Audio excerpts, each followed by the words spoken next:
الرحمن علم القرآن خلق الإنسان علمه البيان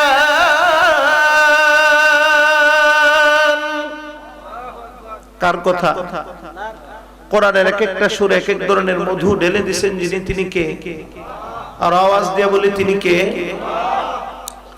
তেলাওয়াতকৃত আয়াতে আল্লাহ রাব্বুল আলামিন বলেন আর রহমান, দয়াল আল্লাহ, দয়াময় আল্লাহ তিনি যিনি কোরআন শিখাইছেন, মানুষ বানাইছেন। সুবহানাল্লাহ। আমি আপনাদেরকে জিজ্ঞেস করলে বুঝলে উত্তর দিবেন, আল্লাহ মানুষকে আগে বানাইছেন না আগে কোরআন শিখাইছেন? সবাই বলি মানুষ বানানোর কাজটাই আল্লাহ আগে করেছেন, কিন্তু বলতে গিয়ে আল্লাহ বলেন দয়াময় রব তিনি যিনি কোরআন শিখাইয়া মানুষ বানাইছেন। কোরআন শিক্ষার কথা আল্লাহ আগে বলেছেন, মানুষ সৃষ্টির কথা আল্লাহ পরে বলেছেন। কেন আল্লাহ কোরআন শিক্ষার কথা আগে বললেন, মানুষ সৃষ্টির কথা পরে বললেন? কারণটা জানা দরকার। আছে না নাই? আরো আসতে বলেন, আছে না নাই? মানুষ হলো দুই প্রকার। এক নাম্বার হলো জন্মগত মানুষ, দুই নাম্বার হলো গুণগত মানুষ। কে জন্মগত মানুষ? মানুষের ঘরে জন্মাইলেই জন্মগত মানুষ হওয়া যায়, শিক্ষাগত যোগ্যতার কোনো প্রয়োজনই নেই। দুই নাম্বার হলো গুণগত মানুষ। মানুষের মৌলিক গুণ যার ভিতরে আছে সেই হলো গুণগত মানুষ।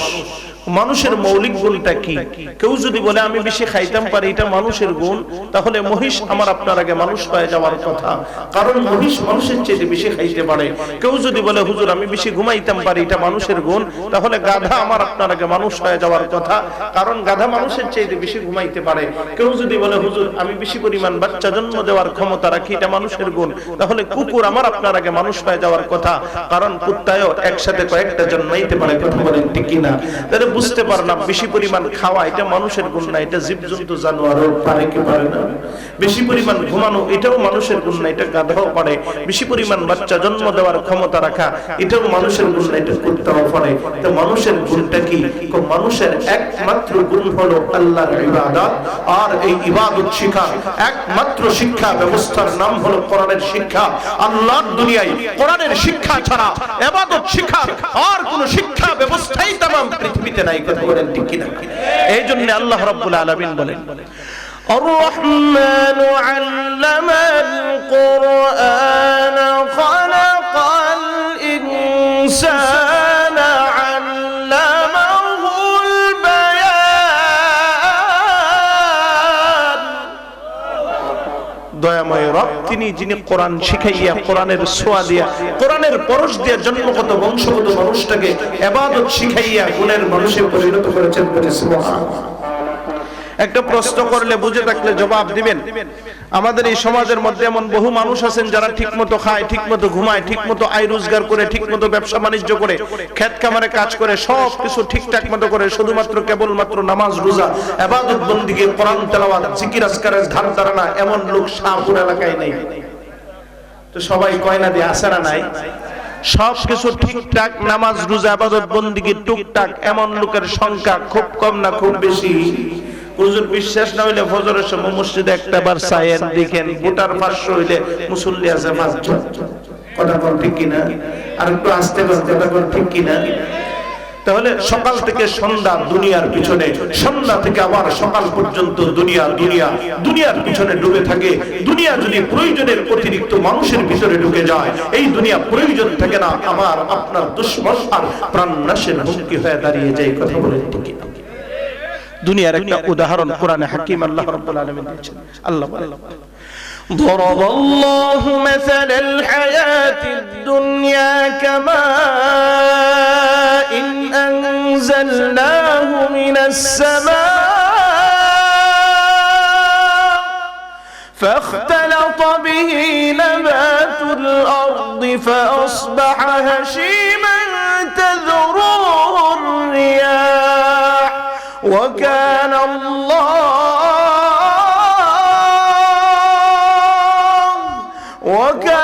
الله على كل شيء مقتدرا। কার কথা? জোরে বলেন কার কথা? আল্লাহ রাব্বুল আলামিন কোরআনে হাকিমের মধ্যে দুনিয়ার উদাহরণ দিয়েছেন। আল্লাহ বলেন দুনিয়াটা হলো পানির মতো। কিসের মতো? আমি আপনাদেরকে জিজ্ঞাসা করলে বুঝে থাকলে জবাব দিবেন, পানি আমাদের প্রয়োজন কি প্রয়োজন না? পানি কেমন প্রয়োজন হুজুর জানেননি?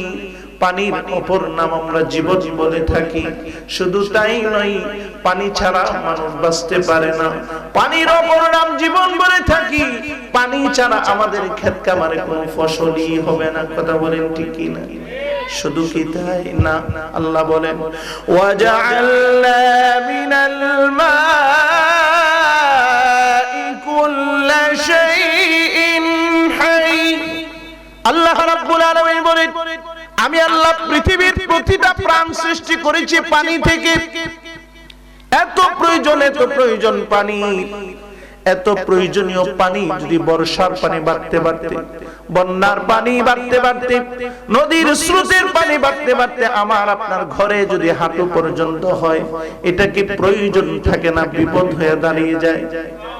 পানিটা বাড়তে বাড়তে যদি আমার আপনার ঘরে কোমর পর্যন্ত হয়, সদর পর্যন্ত হয়ে যায়, নাসিকা পর্যন্ত যদি হয়ে যায়, এমন কি নদীর স্রোতের পানি বাড়তে বাড়তে আমার আপনার ঘরগুলোকে যদি নদী ভাসায় নিয়ে যায়, যে পানিটা আমার আপনার এত প্রয়োজন ছিল, যে পানির উপর নাম জীবন বলে থাকে, যে পানি ছাড়া মানুষ বাঁচতে পারে না, এই প্রয়োজনীয় পানিটাই প্রয়োজনের অতিরিক্ত হওয়ার কারণে এটা আর প্রয়োজন থাকে না। কখনো কখনো এই পানি আমাদের প্রাণনাশের হুমকি হয়ে দাঁড়িয়ে যায়। কথা বলেন ঠিক কি না? ঠিক তদ্রুপ দুনিয়া আমার আপনার প্রয়োজন, দুনিয়ার টাকা পয়সা আমার আপনার প্রয়োজন, দুনিয়ার অর্থ করি আমার আপনার প্রয়োজন। কেন প্রয়োজন? আবার আপনার পোশাক পরিচ্ছদের জন্য দুনিয়া প্রয়োজন, আমার আপনার খাবারের জন্য দুনিয়া প্রয়োজন, ঘর বাড়ি বাসস্থান নির্মাণের জন্য দুনিয়া প্রয়োজন। প্রয়োজনের অতিরিক্ত দুনিয়া যদি কোনো একটা মানুষের ভিতরে ঢুকে যায়, এটা আর প্রয়োজন থাকে না। এই দুনিয়া কখনো কখনো আমার আপনার প্রাণনাশের হুমকি হয়ে দাঁড়িয়ে যায়। কথা বলেন ঠিক কিনা? উলামায়ে কেরাম দুনিয়ার একটা উদাহরণ দিতে বলবো, আদ-দুনিয়া জিফাতুন ওয়া তালিবুহা কিলাব। উলামায়ে কেরাম বলেন দুনিয়াটা হলো মৃত জন্তুর নেই মরা গরুর মতো, আর এই মরা গরুর অন্বেষণকারীরা হলেন কুত্তা। আমি আপনাদেরকে জিজ্ঞাসা করলে বুঝে থাকলে জবাব দিবেন, মরা গরু কি শুধু কুত্তাই খায় না শুকনো খায়? শুকনো খায়, শিয়ালও খায়। মরা গরু কি শুধু কুকুরের জন্য হালাল না শুকন শিয়ালের জন্য হালাল? সবাই জানে হুজুর কুত্তার শিয়ালের জন্য হালাল হারামের তো কোনো মাসালাই নেই, আসেনি? কথা বলুন, কোক মরা গরু কুত্তাই খায় কি শুকনে খায় কি শিয়ালে খায়, এটা আমাদের কথা বলতে কি না? কিন্তু যে কারণে আমি বলতেছি মরা গরু অন্যান্য প্রাণীরাও খায়, তো সব দোষ কুকুরের উপর কেন? কয়েক কারণে কুত্তা দোষী। আমাদের সমাজে খাল বিল নদী নালায় ছোট একটা মাছ পাওয়া যায়, যে মাছটার আমরা গুখাওরা মাছ হিসেবে চিনি। কথা বলেন ঠিক কি?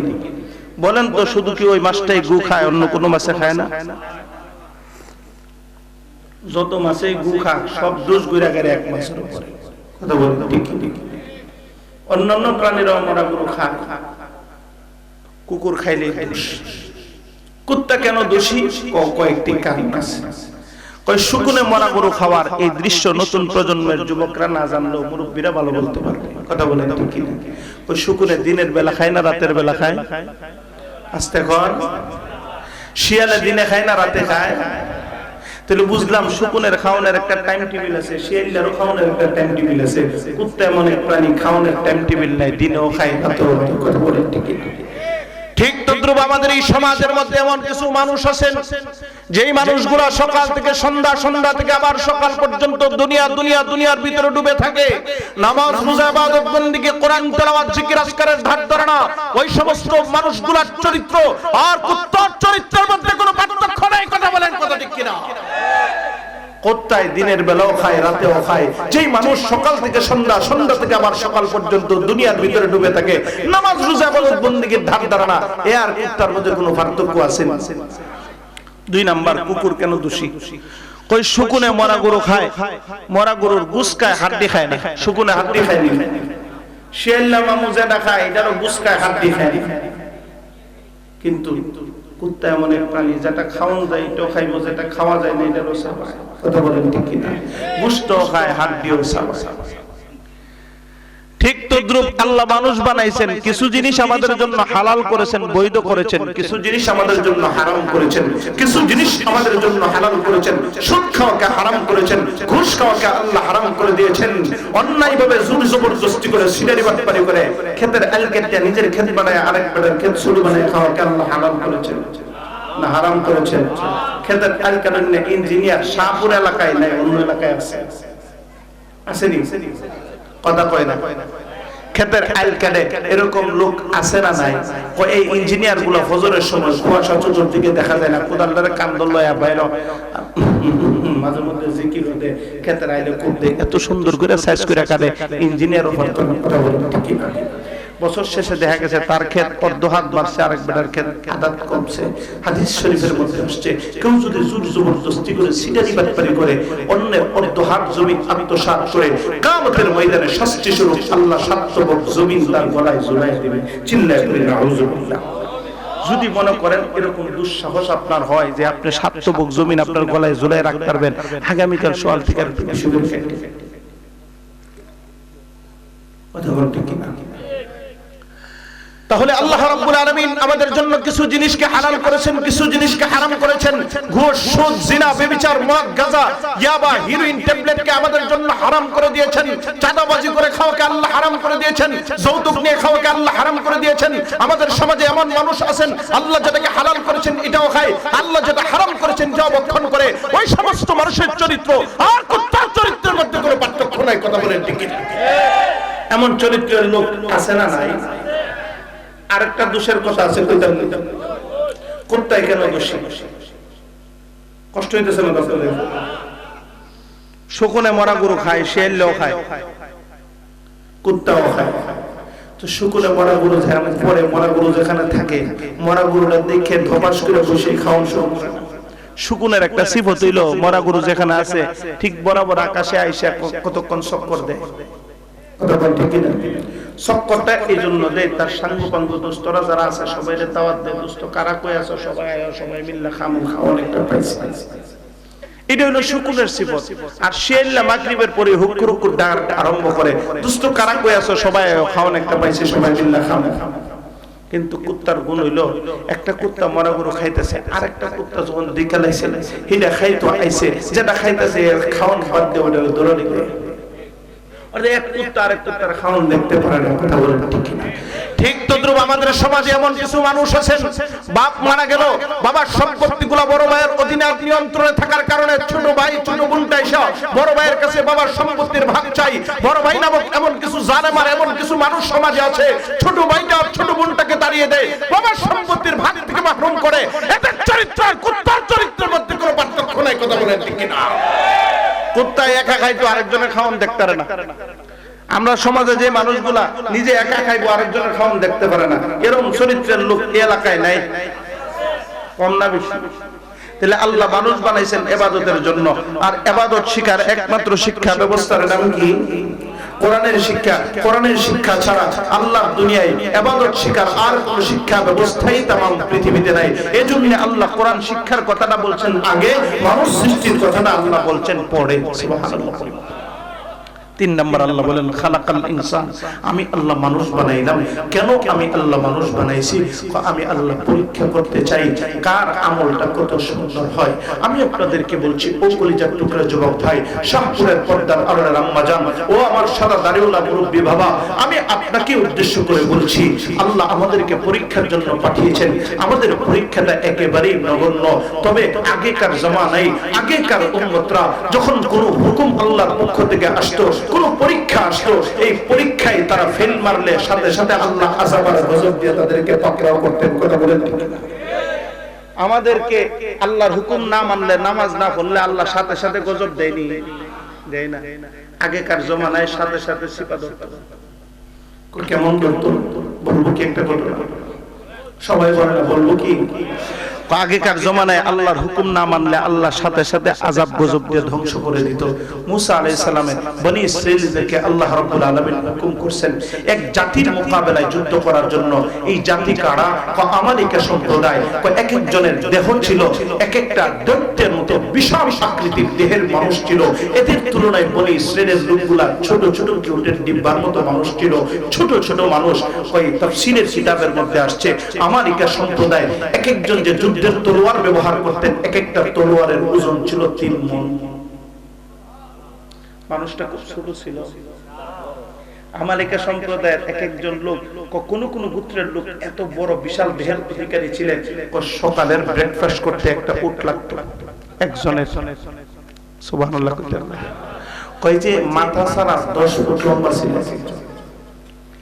এই জাতির মোকাবেলায় যুদ্ধের হুকুম করছেন আল্লাহ। বনি ইসরাঈলদেরকে মুসা নবীকে, মুসা আলাইহিস সালাম এদের মোকাবেলায় যে যুদ্ধ করবে একটা সিআইডির বাহিনী পাঠাইছেন, 10 জনের সিআইডির গ্রুপ। 1 নাম্বার সিআইডির প্রধান হলো মুসা আলাইহিস সালামের ভাগিনা ইউশা ইবনে নুন। 10 জনের সিআইডি বাহিনী তথ্যপত্র সংগ্রহ করার জন্য গেছে। আমালিকা সম্প্রদায়ের তথ্য সংগ্রহ কইরা তারা পাহাড়ের পাদদেশে রুমাল বিছায় নাস্তা খাইতে বসে। তো নাস্তা খাইতো যে মাত্র বইছে, আমালিকা সম্প্রদায়ের এক লোক মাথায় লাকড়ির বোঝা লইয়া তাদের পাশ অতিক্রম করে যাচ্ছিল। তাকায় দেখে ছোট ছোট 10 জন মানুষ রুমালের উপর বিছানা বিছায়া তারা নাস্তা খাইতে বইছে। তার ভিতরে একটু সন্দেহ লাগছে যে এগুলো তো মনে হয় সিআইডির লোক, তথ্য সংগ্রহ করার জন্য আসছে। ডাক দিয়ে বলে, কোথায় থেকে আসছো? কোনা আমরা এমনি আসছিলাম। কোনা তোমাদেরকে দেখে সন্দেহ হয়েছে। এই লাকড়ির বোঝাটা মাথার থেকে নামায়া রুমালের 4 কোনা দিয়ে 10 জনের বাইদা এক হাত দিয়ে মাথায় উড়ে গেছে।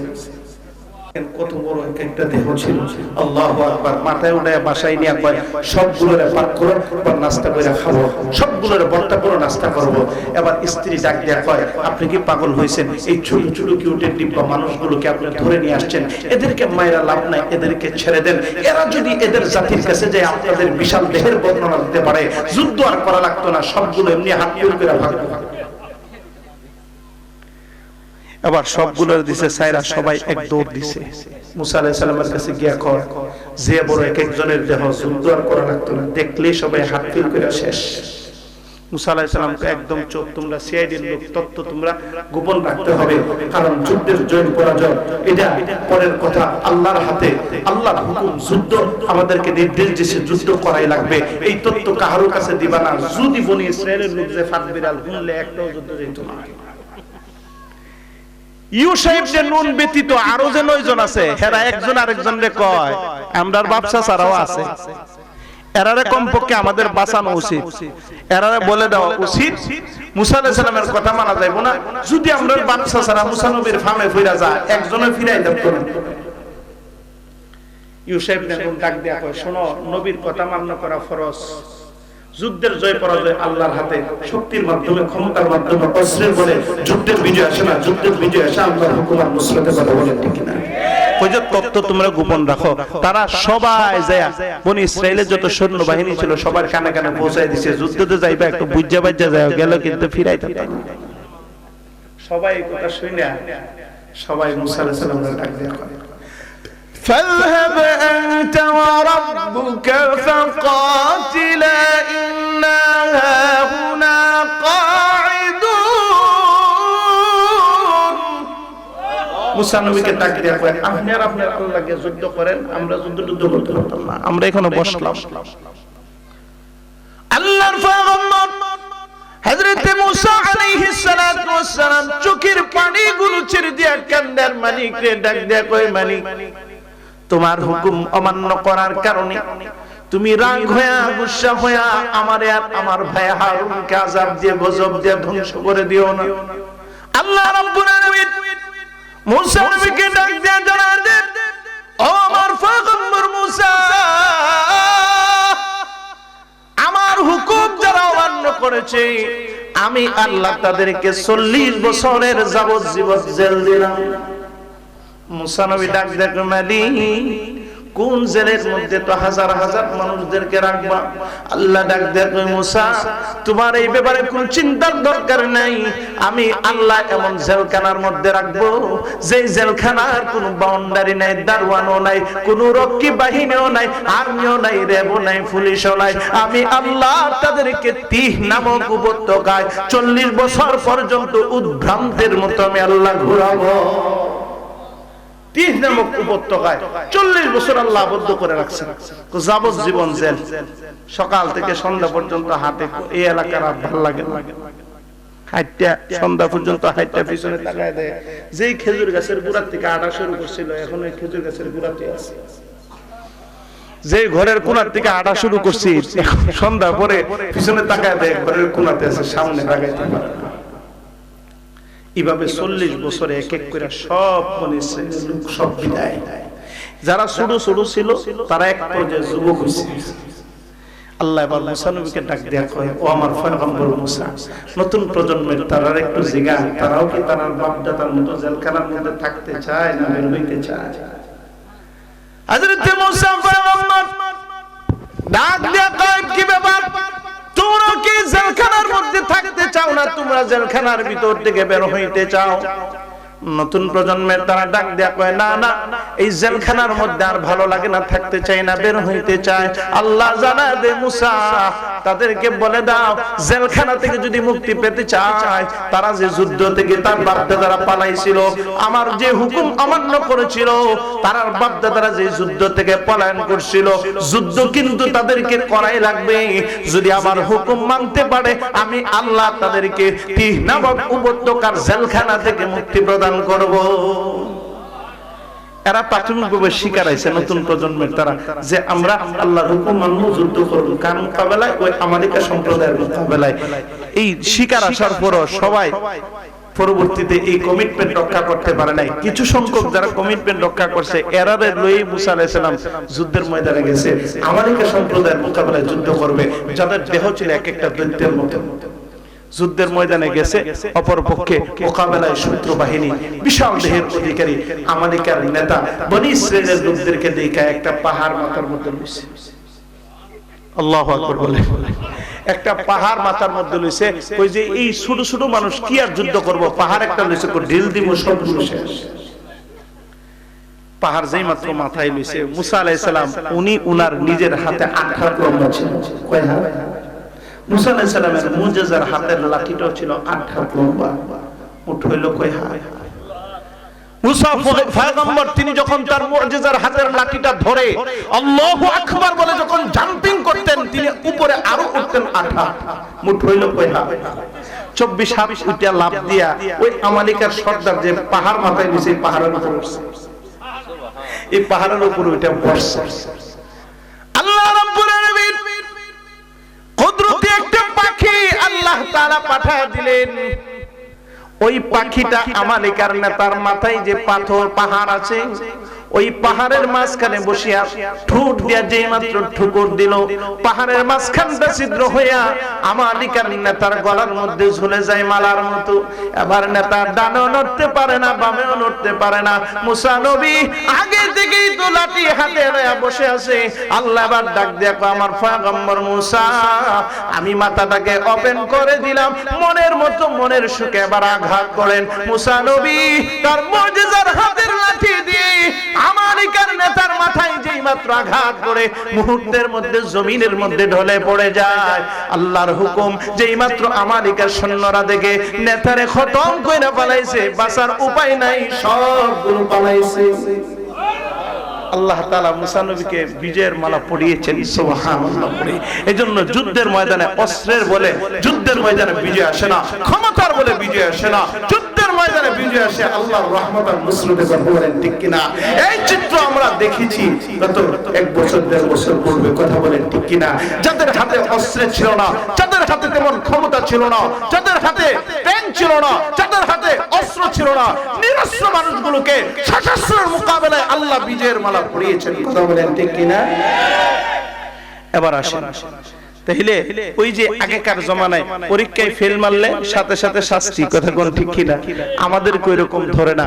আল্লাহ যদি হুকুম দিতেন ফজরের নামাজ না পড়লে আজকে সকালের খাওয়া বন্ধ, হুকুমটা হইলে মনে করেন মসজিদে জায়গা লইতো না, এক ভূমিকম্প নাড়া দিলে তো মসজিদে মুসল্লি জায়গা লই না। আল্লাহু আকবার, কথা বলেন ঠিক কিনা? এবার আসেন, তাহলে পরীক্ষা বড় কঠিন। আল্লাহ আমাদেরকে বানাইছেন কেন? পরীক্ষার জন্য। পরীক্ষা করতে চাই, কিসের পরীক্ষা? আল্লাহ দেখতে চাই কার আমলটা কত সুন্দর। প্রিয় ভাই, আল্লাহ রাব্বুল আলামিন মানুষকে বড় মায়া করে, বড় মহব্বত করে, বড় ভালোবাসা দিয়ে আল্লাহ তাআলা মানুষ বানাইছেন। तमाम পৃথিবীটা আল্লাহ বানাইছেন। আল্লাহ আসমান আর জমিনকে 6 দিনে বানিয়েছেন। ওমা মাসসানা মিন লুগুব, মালিক ডাক দিয়া কয় আমাকে কোনো ক্লান্তি স্পর্শ করে নাই। আল্লাহ ডাক দিয়া কয় চন্দ্র সূর্য, কোটি কোটি তারা, কোটি কোটি ফেরেশতা আমি আল্লাহ আমার কুদরতের হাত দিয়া বানাই নেই। মানুষকে আমি আল্লাহ আমার কুদরতের হাত দিয়া ঘষা মাজা করিয়া করিয়া মায়ের পেটের ভিতরে একটা নয়, দুইটা নয়, 7টা ধাপে ধাপে মায়ের পেটের ভিতরে আমি আল্লাহ আমার বান্দা বান্দির স্ট্রাকচারকে আমি আল্লাহ তৈরি করেছি। বলি সুবহানাল্লাহ। এই স্ট্রাকচার তৈরি করার পর মানুষটা যখন দুনিয়াতে আসবে, আসার সময় যখন হয়ে যায়, আল্লাহ ডাক দিয়া কয় ওয়াল্লাহু আখরাজাকুম মিন বুতুনি উম্মাহাতিকুম লা তা'লামুনা শাইআ। ওই সময় আমি আল্লাহ সময় মতো তোদের মায়ের পেটের ভিতরে আমি আল্লাহ আমার কুদরতের হাত ঢুকাইয়া আমি আল্লাহ আমার কুদরতের মধ্য দিয়ে আমার বান্দা বান্দীদের দুনিয়ার জমিনে বের করে নিয়ে আসলাম। বাহ্যিক দৃষ্টিতে দেখা যায় ডায়াবেটি মায়ের পেট থেকে সন্তান খালাস করে, ডাক্তার সিজার করার মাধ্যমে মায়ের পেট থেকে সন্তান খালাস করে। আল্লাহ কয় না, আমি আল্লাহ সময় মতো তোদের মায়ের পেট থেকে আমার কুদরতের হাত দিয়া আমার বান্দা বান্দীদেরকে দুনিয়াতে বের করে নিয়ে আসি। যখন আমি আল্লাহ বের করে নিয়ে আসি, লা তা'লামুনা শাইআ, আমার বান্দাটারে চোখ দেই, কান দেই, জবান দেই, হাত দেই, পা দেই, কিন্তু আমার বান্দাটা জবান দিয়ে কার্যকরী ভাবে কোনো কথা বলতে পারে না। একমাত্র তার ভাষা চিৎকার, চিৎকার ছাড়া বান্দা কোনো কিছুই জানতো না, কোনো কিছুই বুঝতো না। কথা বলেন ঠিক কিনা? এবার আল্লাহ একটা সবক দিতে চায়। আমি এই সবকটা দেওয়ার লক্ষ্যে আপনাদের সামনে সৃষ্টিতত্ত্বের রহস্য সংক্ষেপে বলছিলাম। সবকটা কি একটু গভীর ভাবে খরগোশের কানের মতো কানগুলোকে খাড়া করে আমার কথাটা শুনবেন ইনশাআল্লাহ। এবার আল্লাহ দুনিয়াতে বান্দা বান্দি পাঠাইলেন। বান্দাটা যখন দুনিয়াতে চলে আসে, আস্তে আস্তে বড় হইতে আরম্ভ করে দেয়। 15, 16, 17 মাস বয়স যখন হয়ে যায়, ইন দ্য মিন টাইম মা সন্তানটারে কোলের মধ্যে লইয়া সন্তানের কানের কাছে মা ঠোঁটগুলো লাগাইয়া লাগাইয়া আম্মু আম্মু বলে তালকিন দেয়। যেই সময় বাচ্চা কথা বলার চেষ্টা করে, মা চায় সন্তান সর্বপ্রথম বাচ্চা তার জবান দিয়ে আম্মু বলে ডাক দিবে। মা তার কলিজা ঠান্ডা বানাইতে চাই। কথা বলে ঠিক কিনা? মা সন্তানটার কানের কাছে ঠোঁটগুলো লাগাইয়া লাগাইয়া আম্মু আম্মু বলে তালকিন দেয়। এর দ্বারা মা বুঝাইবার চাই, সন্তান আমি তোরে বড় কষ্টের পর কষ্ট করে আমার পেটে লইছি। মাঝে মাঝে আমার পেটের মধ্যে যখন তুই লাথি মারতে আমি মা ঘুমাইতে পারি নাই, আমি খাইতেও পারি নাই, ব্যথায় কাতর হয়ে যাইতাম। রে সন্তান, রে সন্তান, প্রসবের সময় করে যাচ্ছিরা কষ্ট আমি অনুভব করেছি। জন্মের পরে ধীরে ধীরে দুধ পান করাইয়া আমি মা বড় করতে আরম্ভ করেছি। সন্তান আমি মা চাই সর্বপ্রথম তোমার জবান থেকে আম্মু নামের ডাক শুনিয়া আমি মা আমার কলিজা ঠান্ডা বানাইতে চাই। দুনিয়ার সন্তানের বাবা যারা আছে তারাও চাই সন্তান সর্বপ্রথম তার জবান দিয়া আব্বা বলে ডাক দিবি। বাবা সন্তানের জবান থেকে আব্বু নামের ডাক শুনিয়া কলিজা ঠান্ডা বানাইবার চায়। আল্লাহ ডাক দেয়া কয় ও দুনিয়ার সন্তানের মারা, ও দুনিয়ার সন্তানের বাবারা, তোমরা তোমাদের সন্তানের জবান থেকে সর্বপ্রথম আব্বু নামের ডাক শুনিয়া কলিজা ঠান্ডা বানাইতে চাও। ও দুনিয়ার সন্তানের মারা, তোমরা সন্তানের জবান থেকে সর্বপ্রথম আম্মু নামের ডাক শুনিয়া কলিজা ঠান্ডা বানাইতে যাও। আল্লাহ ডাক দেয়া কয় একটু নজর করে তাকায় দেখো না, আমি আল্লাহ তামাম পৃথিবীটা যে প্রক্রিয়ায় বানাইলাম, কোটি কোটি তারকা যে প্রক্রিয়ায় বানাইলাম, কোটি কোটি ফেরেশতা যে প্রক্রিয়ায় বানাইলাম, আমি আল্লাহ বান্দা বান্দি ওই প্রক্রিয়ায় বানাই নাই। এক ফোঁটা নাপাক পানি তোদের মায়ের পেটের ভিতরে ঢুকাইয়া একটা নয়, দুইটা নয়, 7-7টা ধাপে ধাপে মায়ের পেটের ভিতরে স্ট্রাকচার বানানোর পর সবচেয়ে সৌন্দর্যমণ্ডিত অবয়ব আকার আকৃতি দান করার পর সময় যখন হয়ে যায়, আমি আল্লাহ আমার কুদরতের হাত দিয়ে আমার বান্দা বান্দিটারে দুনিয়ার জমিনে বের করে নিয়ে আসলাম। যখন আমি আল্লাহ দুনিয়ার জমিনে বের করে নিয়ে আসলাম, ওই সময় আমার বান্দাটা কোনো কিছুই জানতো না, কোনো কিছুই বুঝতো না। আমি আল্লাহ 15, 16, 17 মাস বয়সে আল্লামাহুল বায়ান, আমি আল্লাহ যখন তাকে বাক শক্তি দান করতে লাগলাম, কথা বলার যোগ্যতা দান করতে লাগলাম, ওই সময় আমার বান্দার কানের কাছে আম্মু আম্মু বলে তালকিন দিবি না, আব্বু আব্বু নামের তালকিন দিবি না, আমার বান্দার কানের কাছে আমার নামের তালকিন দিবি আল্লাহ আল্লাহ আল্লাহ আল্লাহ আল্লাহ আল্লাহ লা ইলাহা ইল্লাল্লাহ তালকিন দিবি। আমার বান্দাটা আমার নামের তালকিন শুনিয়া প্রভাবিত হইয়া আমার বান্দাটা সর্বপ্রথম যদি তার জবান দিয়া একটাবার আমি আল্লাহরে আল্লাহ বলিয়া ডাক দেয়, আমি আল্লাহ আমার বান্দার জবান থেকে আমার নামের ডাক সর্বপ্রথম শুনিয়া আমার কুদরতি অন্তর আমি ঠান্ডা বানাইতে চাই। আল্লাহু আকবার। এজন্য কোন মা বাবা যদি ছোট্টবেলায় সন্তানকে তাওহীদের শিক্ষা দেয়, একত্ববাদের শিক্ষা দেয়, লা ইলাহা ইল্লাল্লাহ শিক্ষা দেয়, আল্লাহর নামে শপথ করে বলতে পারি ওই সন্তানটা বড় হওয়ার পর কোনদিন মা বাবার অবাধ্যচারী সন্তান হতে পারে না। কথা বলেন ঠিক কি না? আজকে দুঃখের সাথে আফসোসের সাথে বলতে হয়, আজকে আমাদের 2-2.5 বছরের বাচ্চার সকালের কান্না বন্ধ করতে হলে তার সামনে টাচ মোবাইলের কার্টুন ছবির প্রয়োজন হয়। আমাদের 3-4 বছরের শিশু বাচ্চাদের সকালের খাবার, দুপুরের খাবার, রাতের খাবার খাওয়াইতে হলে তার সামনে টাচ মোবাইলের কার্টুন ছবির প্রয়োজন হয় কি হয়? ওই যে হুজুর, আজকে আমাদের শিশু বাচ্চাগুলা 2-2.5 বছর 3 বছরের বাচ্চা যেই পরিমাণ টাচ মোবাইল বুঝে, অনেকের দাড়ি ফাঁকছে, এত পরিমাণ টাচ মোবাইল বুঝে না। কথা বলেন ঠিক না? এমন ফাঁকটা বাচ্চা আমাদের ঘরে আছে না নাই? এই সমস্যাটা বর্তমান আমাদের প্রত্যেকটা ঘরে ঘরে। সঙ্গত কারণে টুপিওয়ালা টুপি যারা সবাই ভুক্তভোগী। অনেকে বলে হুজুর কি বলবো দুঃখের কথা, ওই বাচ্চাদের যন্ত্রণায় তো নিজের ওই শান্তি মতো করে মোবাইল টিপে দেবে। কথা কোন ঠিক কিনা? এই সমস্যাটা কেন তৈরি হয়েছে? এই জন্য মা বাবা দায়ী। কথা বলেন ঠিক কিনা? একটু কান খাড়া করে কথাটা একটু গভীর মনোযোগের সাথে শোনার চেষ্টা করবেন। এইটা কেন হচ্ছে?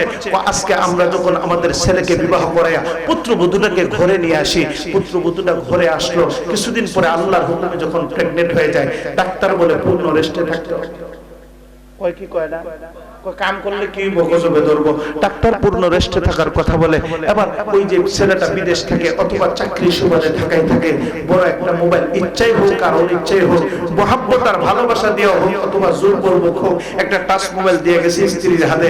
স্ত্রীর পেটের মধ্যে আসছে বাচ্চা, ঘরের কোনায় বসে আছে, কাম কাজ নাই, কখনো মোবাইলের টাচ মোবাইলের কার্টুন ছবি দেখে দেখে পেটের সন্তান নিয়ে সময়টা কাটিয়েছে, কখনো নায়ক নায়িকার অভিনয় দেখে দেখে পেটের সন্তান নিয়ে সময়টা কাটিয়েছে, কখনো গেমস দেখে থেকে সন্তান পেটে নিয়ে সময়টা কাটিয়েছে। ওই সমস্ত মায়ের পেট থেকে 10 মাস 10 দিন করে যেই বাচ্চাটা বের হয়, ওই সমস্ত মায়ের পেট থেকে যেই বাচ্চা বের হয় 2-2.5 বছরের বাচ্চা, সকালের কান্না, দুপুরের কান্না, রাতের কান্না, সকাল দুপুর রাতের খাবার খাওয়াইতে হলে টাচ মোবাইলের কার্টুন ছবির প্রয়োজন হয়। কথা বলেন ঠিক কি? প্রিয় ভাইয়ের আমার, আমি আপনাদেরকে বলতে চাই, ইউরোপের একজন ডাক্তার অনেক গর্ভবতী মহিলাদেরকে ডেকে একত্রিত করে জিজ্ঞেস করেছেন, তুমি তোমার পেটের সন্তানটাকে কি বানাইতে চাও? তুমি কি বানাইতে চাও? তুমি তোমার পেটের সন্তানকে কি বানাইতে চাও? তারা তাদের ধর্মীয় সংস্কৃতি অনুযায়ী জবাব দিয়েছেন। কেউ বলেছেন আমি আমার পেটের সন্তানটাকে খেলোয়াড়, ক্রিকেটার, ফুটবলার বানাইতে চাই। আবার কেউ বলেছেন আমি ডাক্তার, ইঞ্জিনিয়ার আর ব্যারিস্টার, লয়ার বানাইতে চাই। কেউ বলেছেন নায়ক নায়িকা, নাট্যকার, অভিনেতা আমি বানাইতে চাই। আবার ডাক্তার প্রত্যেকের কথা শোনার পর আবার বলল, যারা নায়ক নায়িকা, গায়ক গায়িকা পেটের সন্তানকে বানাইতে চায়, তাদেরকে সলিউশন দিয়েছেন, তুমি পেটের সন্তান নিয়ে বেশি বেশি করে নায়ক নায়িকা, গায়ক গায়িকার অভিনয় দেখো, তাহলে 10 মাস 10 দিন পরে তোমার পেট থেকে যেটা বের হবে এটাও নায়ক নায়িকার, গায়ক গায়িকা হওয়ার সম্ভাবনা আছে নাই? আর আস্তে করুন আছে নাই? আমি আপনাদেরকে বলতে চাই, যে সমস্ত মা পেটের সন্তান নিয়ে কোরআনে হাকিমের তিলাওয়াত করবে, লা ইলাহা ইল্লাল্লাহ জিকির করবে, পর্দার সাথে চলবে, স্বামীর আনুগত্যশীল হয়ে চলবে, হারাম ভক্ষণ করবে না, হালাল ভক্ষণ করবে, আল্লাহর কসম ওই সমস্ত মায়ের পেট থেকে 10 মাস 10 দিন পরে যে সন্তানটা বের হবে, এটা আল্লামা মুহাদ্দিস তাবাজ্জুল হক হাবিগঞ্জ রাহমাতুল্লাহ আলাইহির মতো হতে পারে, শেখে গহরপুর রাহমাতুল্লাহ আলাইহির মতো হতে পারে। ওই সন্তানটা শেখে কাতিয়া আল্লামা আহমদ শফি, জুনায়েদ বাবনগরী, মুফতি ফজলুল হক আমিনী, আল্লামা মামুনুল হকের মতো বিশ্বজয় হাফেজের আলেম হইতে পারে। কথা বলেন ঠিক কিনা? তাকবীর! দ্বীন ইসলাম, আল কোরআনের আলো, তাকবীর! ও আমার পর্দার আড়ালে আম্মা জান, যে মা পেটে সন্তান নিয়ে বেপরদায় চলে, হারাম ভক্ষণ করে, যে মা পেটে সন্তান নিয়ে স্বামীর অবাধ্যশীল হয়ে চলে, ওই সমস্ত মায়ের পেট থেকে 10 মাস 10 দিন পরে যে বাচ্চাগুলো বের হয়, হয়তো এটা গাঞ্জুটি হয়, নাই তো ইয়াবাকুর হয়, ওই সমস্ত বাচ্চারা আলেম উলামায়ে কেরামের বিদ্বেষী হয়, ওই সমস্ত বাচ্চারা, ওই সমস্ত যুবকরা মুরব্বিদের সামনে সিগারেটের ধোঁয়া ছেড়ে হাতে কথা বলেন, ঠিক কিনা?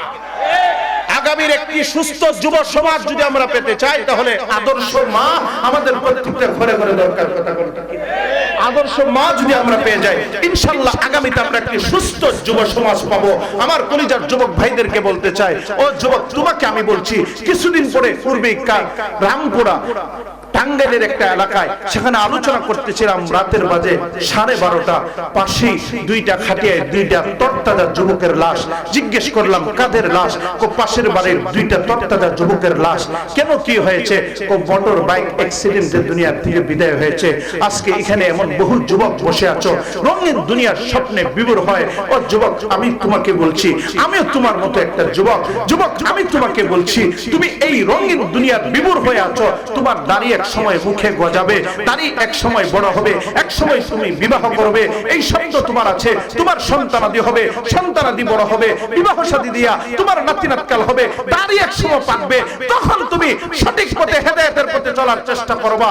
যুবক, আমি তোমাকে বলছি, তোমার জীবনটাকে এমন ভাবে গঠন করো যে তুমি মারা যাওয়ার পরে শুধুমাত্র তোমার মা বাবা তোমার জন্য কাঁদবে এমন নয়, তামাম পৃথিবীর কোটি কোটি মুসলিমরা তোমার জন্য চোখের পানি ছেড়ে কল্যাণের দোয়া করবে। তোমার মতো আমার মতো এক যুবক ছিল, ইনসাফের আওয়াজ দিয়ে শহীদ শরীফ উসমান হাদি ইনসাফের কথা বলছিল, বাতিলের বুলেটের আঘাত তাকে শাহাদাতের অমৃতসুধা পান করেছে। এক উসমান হাদিকে স্তব্ধ করার মধ্য দিয়া ইনসাফের আওয়াজকে বন্ধ করে দেওয়ার অপচেষ্টা যারা চালিয়েছিল, আল্লাহর হুকুম উসমান হাদি একজনকে বিদায় করেছে। কোটি কোটি উসমান হাদি ইনসাফের আওয়াজ দিয়ে শপথ গ্রহণ করেছে। কথা বলেন, ঠিক কিনা? ইনশাআল্লাহ আমরা এমন শব্দ দেখি যে উসমান হাদির জবান থেকে ইনসাফের আওয়াজকে বন্ধ করতে পারলেও কোটি কোটি উসমান হাদি প্রত্যেকটা ঘরে ঘরে তৈরি হওয়ার শপথ গ্রহণ করেছে। এক উসমান হাদি বিদায় হওয়ার পরে যেই পরিমাণ চোখের পানি তার মা বাবা না ফেলাইছে, তার চাইতে কোটি কোটি চোখের ফোঁটা ফেলাইছে এই দেশের তৌহিদি জনতা। কথা বলেন, ঠিক কিনা? এই জন্য যুবক, তুমি যদি উসমান হাদির মতো এই শব্দ নিয়ে যদি তোমার জীবনটাকে চালাইতে পারো, ইনশাআল্লাহ তুমি মরলেও জগতের মানুষ তোমার জন্য কান্না করবে। কথা বলেন, ঠিক কিনা? প্রিয় ভাইয়ের আমার, আমি আপনাদেরকে বলতে চাই, এই সৃষ্টি তত্ত্বের রহস্যের বর্ণনা দেওয়ার মধ্য দিয়া আল্লাহ রাব্বুল আলামিন দুইটা সবক দিতে চাই। কয়টা সবক কোরআনে আসছে? সৃষ্টি তত্ত্বের উদ্দেশ্য হলো দুইটা। এক নম্বর হলো ঈমানকে পরিপূর্ণ করা, দুই নম্বর হলো নেক আমল করা। এই সৃষ্টি তত্ত্বের দুইটা উদ্দেশ্যকে যারা পূরণ করবেন, তাদের জন্য আল্লাহ দুইটা পুরস্কারের ঘোষণা দিয়েছেন। কয়টা? আমি সংক্ষেপে ইনশাআল্লাহ দুইটা উদ্দেশ্য এবং দুইটা পুরস্কারের কথা বলার মধ্য দিয়ে আমার আলোচনাকে শেষ করার চেষ্টা করব ইনশাআল্লাহ। রুচি আপনাদের আছে না চলে গেছে? আছে ইনশাআল্লাহ বলবো। সৃষ্টি তত্ত্বের উদ্দেশ্য দুইটা।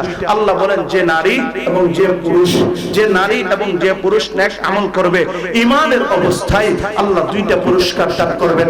এবার আসেন, নেক আমল কিভাবে করবে? নেক আমলের দুইটা শর্ত।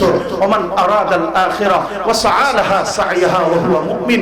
যে ব্যক্তি আখিরাত চাই, জান্নাত চাই, এমনিতে আল্লাহ দিবে না, চেষ্টা করার মতো চেষ্টা করতে হবে। এক নাম্বার ইখলাস লাগবে, দুই নাম্বার নবীর তরিকা লাগবে। তাহলে নেক আমলের শর্ত দুইটা। একমাত্র আল্লাহ সন্তুষ্টির জন্য ইবাদত করতে হবে, দুই নাম্বার নবীর তরিকায় লাগবে। মন গড়া তরিকায় ইবাদত করলে কবুল হবে না। কথা বলেন, ঠিক কি? নবীর তরিকায় করলে লাভ কি হবে? ইন্নাল্লাহা ফারাদা সিয়ামা রমাদান ওয়া সানানতু লাকুম কিয়ামা ফামান সামাহু ওয়া কামাহু ঈমানা ওয়া ইহতিসাবা খারাজা মিন যুনুবিহি কায়াউমিন ওয়ালাদাতহু উম্মুহু। নবীজি বলেন, কেউ যদি দিনের বেলায় আল্লাহর হুকুম সিয়াম সাধনা পালন করে, রাতের বেলায় ওয়া সানানতু লাকুম কিয়ামা, রাতের বেলায় দাঁড়ায়া দাঁড়ায়া তারাবির সালাত যদি কেউ আদায় করে ঈমানের সাথে সওয়াবের উদ্দেশ্যে, নবজাতক বাচ্চার মতো আল্লাহ ওই বান্দা বান্দীদের নিষ্পাপ বানায়। তাহলে নবীর তরিকা মানলে লাভ না লস? আর আসতে বলে লাভ না লস। তো 2 নম্বর, কেন নবীর তরিকা মানবো? নবীর মতো আপন আর আমাদের কেউ নাই। কেমন আপন নবী আমার?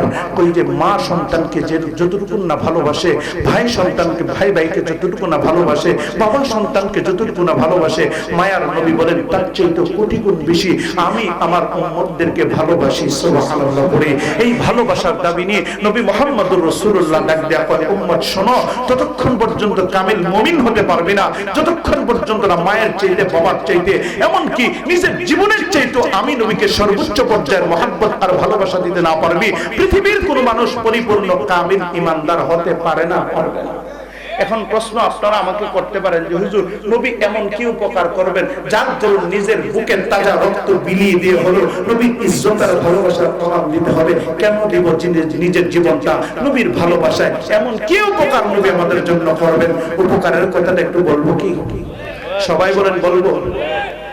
আল্লাহর নবী বিশ্ব নবী রাহমাতুল লিল আলামিন কে সাহাবীরা প্রশ্ন করে, নবীজি কিয়ামতের কঠিন ময়দানে আউয়ালিন থেকে আখিরিন পর্যন্ত সমস্ত মানুষগুলা যেদিন হাসরের ময়দানে সমবেত হয়ে যাবে, এত কোটি কোটি মানুষের ভিড়ে আপনার নবীকে আমরা কোথায় খুঁজে পাবো? আল্লাহর নবী সাহাবীদেরকে বলেন, সাহাবীরা শুনো, কোটি কোটি মানুষ যেদিন হাসরের ময়দানে সমবেত হয়ে যাবে, এত মানুষের ভিড়ে আমি নবীকে তোমরা 3টা জায়গায় খুঁজে পাইবা। জবান খুলে বলুন কই জায়গায়? সাহাবীরা চিনতে চেয়েছেন, জানতে চেয়েছেন। আল্লাহর নবী সাহাবীদেরকে বলো, ও সাহাবীরা শুনো, যেদিন মানুষগুলা কবর থেকে উঠে হাসরের ময়দানে সমবেত হয়ে যাবে, একদিন 2 দিন নয়, ফি ইয়াউমিন কানা মিকদারুহু 50 আলফা সানা, মানুষগুলো 50,000 বছর পর্যন্ত দাঁড়িয়ে থাকা লাগবে। আল্লাহর নবী বিশ্বনবী রাহমাতুল লিল আলামিন সাহাবীদেরকে বলেন, ওই দিন পরিস্থিতিটা এত কঠিন হয়ে যাবে, সূর্যটাকে আল্লাহ অর্ধ হাত উপরে নিয়ে আসবেন, নিচের জমিনটাকে আল্লাহ যেদিন তামাম জমিন যেদিন বানায় দিবেন, শুধু তাই নয়, আল্লাহর নবী বলেন সূর্যের তাপে পাপিষ্ঠদের মাথার মগজটা গলিয়া গলিয়া নাকের ছিদ্র দিয়ে যেই দিন বের হইতে আরম্ভ করে দিবে। আল্লাহর নবী বলেন, ও সাহাবীরা শুনো, তামাম হাসরের ময়দানে এক ফোঁটা পানি কোনো ব্যবস্থা নাই, মানুষগুলোর কলিজা পেটে যাওয়ার উপক্রম হয়ে যাবে, কিন্তু কোনো মানুষ মরবে না, কলিজাও ফাটবে না। আল্লাহর নবী বলেন, ও সাহাবীরা শোনো, পরিস্থিতি যখন এত কঠিন হয়ে যাবে, আমি নবীকে 1 নাম্বার জায়গা তোমরা হাউজে কাউসারের পারে খুঁজিয়া পাইবা। পড়ি আল্লাহু আকবার। কেন গো নবী আপনি হাউজে কাউসারের পারে থাকবেন? আল্লাহর নবী বলেন, সাহাবীরা শোনো, আমি হাউজে কাউসারের পানির পেয়ালা হাতের মধ্যে লয়ে দাঁড়ায় থাকবো আমার গুনাহগার উম্মতদেরকে পান করানোর জন্য। আমার যে উম্মত আমি নবীর হাত থেকে 1 গ্লাস হাউজে কাউসারের পানি পান করবে, লা ইয়াউমা হাত্তা ইয়াদখুলাল জান্নাহ, জান্নাতে যাওয়ার আগ পর্যন্ত ওই উম্মতের একটা মুহূর্তের জন্য পানির পিপাসা লাগে না। আবার সাহাবীরা বলেন, নবীজি যদি আপনাকে আমরা প্রথম জায়গা হাউজে কাউসারের পারে যদি খুঁজিয়া না পাই, আপনাকে আমরা কোথায় তালাশ করব? আল্লাহর নবী সাহাবীদেরকে বলেন, ওয়া নাদাউল মাওয়াজিনাল কিসত লিয়াউমিল কিয়ামা ফালা তুযলামু নাফসুন শাইআ ওয়া ইন কানা মিসকালা হাববাতিন মিন খারদালিন আতাইনা বিহা ওয়া কাফা বিনা হাসিবিন।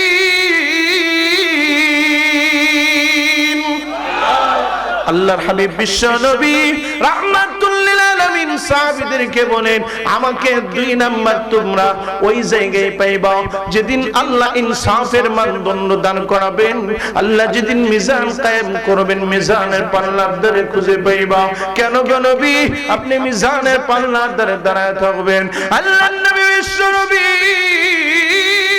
রাহমাতুল লিল আলামিন সাহাবীদেরকে বলে, ও সাহাবীরা শোনো, যেদিন বান্দার আমলনামাগুলো কাহারো আমলনামা ডান হাতে, কাহারো আমলনামা যেদিন বাম হাতের মধ্যে দিবে, পরিস্থিতি এত কঠিন হয়ে যাবে, আমার অনেক উম্মতের নেকির পাল্লাটা হালকা হয়ে যাবে, গুনাহের পাল্লাটা যেদিন ভারী হয়ে যায়, আমি নবী আল্লাহর কাছে শাফাআতের মাধ্যমে চেষ্টা করব কিভাবে আমার গুনাহগার উম্মতের নেকির পাল্লাটা ভারী করে দেওয়া যায়। মুমিন জুফিদা নকশ কাফে পায়ে নবী হো, মুমিন জুফিদা নকশ কাফে পায়ে নবী হো, হুজির কদম আজ বি আলম কা খজিনা, হুজির কদম আজ বি আলম কা খজিনা। পড়ি আল্লাহু আকবার। যেদিন আমার মা আমাকে ভুলে যায়, যেদিন ভাই ভাইকে দেখে পালিয়ে যায়, যেদিন সন্তান বাবাকে দেখে পালিয়ে যায়, বাবা যেদিন সন্তানকে দেখে পালিয়ে যায়, এমন একজন মহাব্বত, এমন একজন বন্ধু মুহাম্মদুর রাসূলুল্লাহ সাল্লাল্লাহু আলাইহি ওয়াসাল্লাম বিপদের দিনও আমাদের কান্ডারি হয়ে দাঁড়িয়ে যায়। যুক্তির আলোকে প্রমাণ হয়, দলিলের আলোকে প্রমাণ হয়, জীবন যদি কাহারো ভালোবাসা আর ইজ্জত রক্ষার জন্য দিয়া প্রমাণ দিতে হয়, একমাত্র মুহাম্মদুর রাসূলুল্লাহর শানে দেব। কথা বলেন ঠিক কি না? যুক্তির আলোকেও বুঝি, দলিলের আলোকেও প্রমাণ হয়, জীবন যদি দিতে হয় এমন একজনের জন্য দিব যিনি আমার আপনার বিপদের দিনও কান্ডারি হয়ে দাঁড়িয়ে যায়। কথা বলেন ঠিক কি না? আমার সাহাবীরা বলে, ওগো নবীজি, যদি 2 নম্বর মিজানের পাল্লা ধরে আপনাকে খুঁজে না পাই, কোথায় তালাশ করব? সাহাবীরা সাহাবীদেরকে আবার নবীজি বলেন, হাশরের মাঠ থেকে প্রতিটা মানুষ আল্লাহর জান্নাতে যেতে চায়, কিন্তু কিভাবে যাবে? হাশরের মাঠ থেকে আল্লাহর জান্নাতে যেতে হলে মাঝখানে 30,000 বছরের জাহান্নাম প্রতিবন্ধক হয়ে দাঁড়িয়ে যাবে। এই প্রতিবন্ধকতা দূর করার জন্য আল্লাহ রাব্বুল আলামিন একটা সেতু নির্মাণ করবেন। ওই সেতুটার নাম হলো ফুলসিরাতের ব্রিজ। চুলের চাইতে সূক্ষ্ম, খোরের চাইতে ধারালো। আল্লাহ নবী বলেন, ফুলসিরাতের ব্রিজ পাড়ি দেওয়ার দিন 1000 মানুষের মধ্যে 999 জন আটকা পড়িয়া যাবে।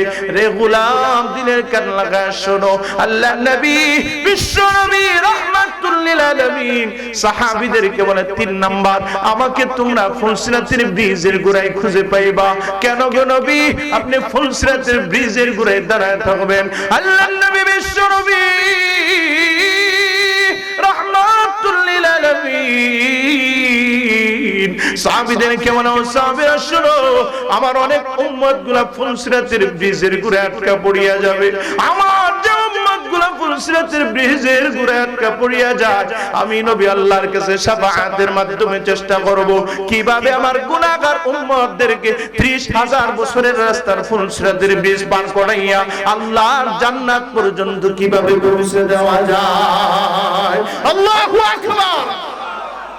أنا سيد ولد آدم يوم القيامة ولا فخر وأول من ينشق عنه القبر وأول شافع وأول مشفع নবীজি বলেন, আমি কিয়ামতের ময়দানে আদম সন্তানদের নেতা হব।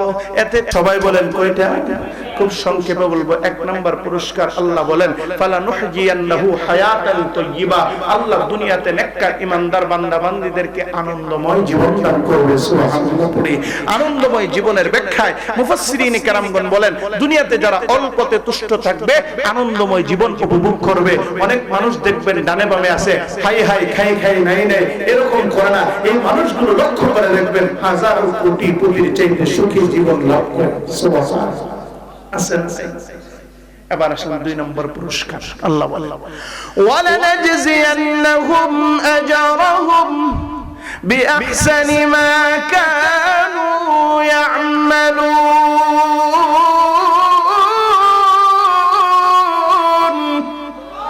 অবশ্যই অবশ্যই আমি আল্লাহ তাদেরকে পুরস্কার দিব, দুনিয়াতে যা আমল করবে এগুলোকে লক্ষ্য কোটি গুণে বাড়াইয়া। সুবহানাল্লাহ। চমৎকার পুরস্কারের একটা ঘটনা আমি বলার মধ্য দিয়ে শেষ করে দিব। কেমন পুরস্কার আল্লাহ দিবেন? হাদিসে কুদসিতে আল্লাহ বলেন, আমি আল্লাহ আমার নেককার ইমানদার বান্দা বান্দীদের জন্য এমন নয়ন অভিরাম নয়ন প্রীতিকর জিনিস প্রস্তুত করে রেখেছি জান্নাতের মধ্যে। আল্লাহু আকবার। আমার নেককার বান্দা বান্দীরা দুনিয়ার চোখ দিয়ে কোনোদিন দেখে নাই, দুনিয়ার কান কোনোদিন শ্রবণ করে নাই, দুনিয়ার কোনো কলব কোনোদিন কল্পনাও করতে পারে নাই। সুবহানাল্লাহ। হাদিস তিরমিজির বর্ণনা হাদিস আসছে, বড় চমৎকার হাদিস। আমি হাদিসটা বলার মধ্য দিয়ে শেষ করে দেব ইনশাআল্লাহ। তিরমিজির বর্ণনা হাদিস আসছে, হযরত সাঈদ ইবনে মুসাইয়্যিব রাহমাতুল্লাহি আলাইহি আল্লাহর নবীর সাহাবী হযরত আবু হুরায়রার সঙ্গে মুলাকাত হয়ে যায়। হযরত আবু হুরায়রার সঙ্গে যখন মুলাকাত হয়ে যায়, হযরত আবু হুরায়রা সাঈদের হাতটা ধরে বলে, ও সাঈদ, আমি আল্লাহর কাছে দোয়া করি আল্লাহ যেন জান্নাতের বাজারে তোমার আমার সঙ্গে এভাবে মুলাকাত ঘটায় দেন। সুবহানাল্লাহ। হযরত সাঈদ ডাক দিয়ে বলে, আগরবের সাহাবী, জান্নাতের মধ্যে কি বাজার হবে নাকি? হযরত আবু হুরায়রা বলে, ও সাঈদ, আল্লাহর নবীকে বলতে শুনেছি জান্নাতের মধ্যে বাজার হবে। আল্লাহর নবী বিশ্বনবী রাহমাতুল লিল আলামিন তিনি বলেছেন জান্নাতের মধ্যে প্রতি জুমাবার শুক্রবার দুনিয়ার দিন অনুপাতে জান্নাতে বাজার হবে। ওই বাজারের মধ্যে প্রতিটা জান্নাতি আমলের আধিক্যতা কম বেশি অনুযায়ী এক একজন এক একটা চেয়ারের মধ্যে বসবে। কাহারো চেয়ারটা হবে স্বর্ণের, কাহারো চেয়ারটা হবে হীরা মণি মুক্তা, কাহারো চেয়ারটা হবে জাবারাজের চেয়ার, কাহারো চেয়ারটা হবে মেশকে আম্বরের গ্রামজনিত চেয়ার। বলি আল্লাহু আকবার। তো দামি দামি চেয়ারের মধ্যে জান্নাতীরা বসবে। আল্লাহর নবী বিশ্ব নবী রাহমাতুল লিল আলামিন তিনি বলেন, ওই দিন মহান আল্লাহ ৭০,০০০ নূরের পর্দা সরাইয়া আল্লাহ রাব্বুল আলামিন প্রতিটা জান্নাতীদেরকে আল্লাহ তাআলা তার দিদার ওই দিন ওপেন করে দিবেন। আল্লাহর দিদার যেদিন দেখাবেন, নবীজি বলেন ওই দিন আল্লাহ প্রতিটা জান্নাতীদের সাথে কথা বলবেন। সুবহানাল্লাহ। আল্লাহর কথা কত মজা হবে, এটা দুনিয়ার কোন মানুষদেরকে ওয়াজ করে বোঝানো সম্ভব না। তবে ছোট্ট একটা ঘটনা বললে বুঝতে পারবেন। বলুন কি? আর আসতে বলেন, বলবো।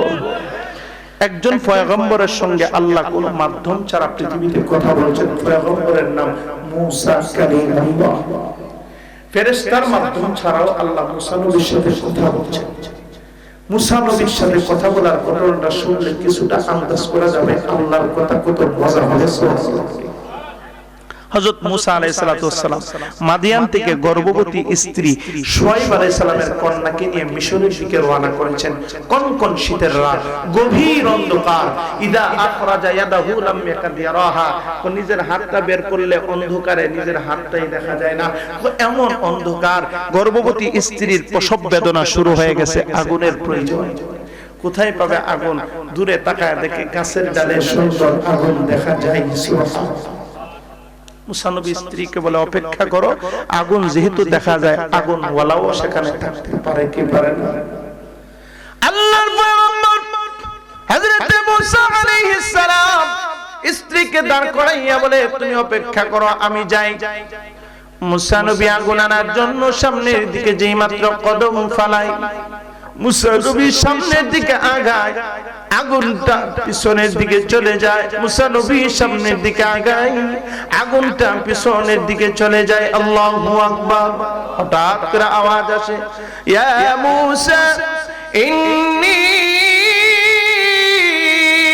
আনা রাব্বুক ফাখলা'না আলাইক ইন্নাকা বিল ওয়াদিল মুকদ্দাস তুওয়া। আল্লাহ ডাক দেয়া কয়, হে মুসা, তুমি যেটাকে আগুন ভাবছো এটা আগুন না, এটা তোমার রবের নূরের তাজাল্লি, এটা তোমার রব। পড়ি আল্লাহু আকবার। মুসা পায়ের জুতা খুলে ফেলো, তুমি যেখানে আছো এটা পবিত্র তুয়া উপত্যকা। আল্লাহু আকবার। হযরত মুসা পয়গম্বর চিন্তায় পড়ে গেলেন, ভয় পেয়ে গেলেন, ভীত সন্ত্রস্ত হয়ে গেলেন। মানুষের ডাক দিলে তো ডান দিক থেকে শোনা যায়, না হয়তো বাম দিক থেকে শোনা যায়, সামনে পিছন দিক থেকে শোনা যায়। এটা কেমন আওয়াজ রে? যে আওয়াজ ডানে থেকেও শুনি, বামে থেকেও শুনি, সামনে পিছন দিক থেকেও শোনা যায়। ভীত সন্ত্রস্ত হয়ে যায় মুসা নবী। এই ভীত সন্ত্রস্ত অবস্থা দূর করার জন্য মহান আল্লাহ রাব্বুল আলামিন মুসা নবীর সঙ্গে আল্লাহ কথা বলা শুরু করে দেন। সুবহানাল্লাহ। وما تلك بيمينك يا موسى قال هي عصاي أتوكأ عليها وأهش بها على غنمي ولي فيها مآرب أخرى قال ألقها يا موسى فألقاها فإذا هي حية تسعى قال خذها ولا تخف سنعيدها سيرتها الأولى واضم يدك إلى جناحك تخرج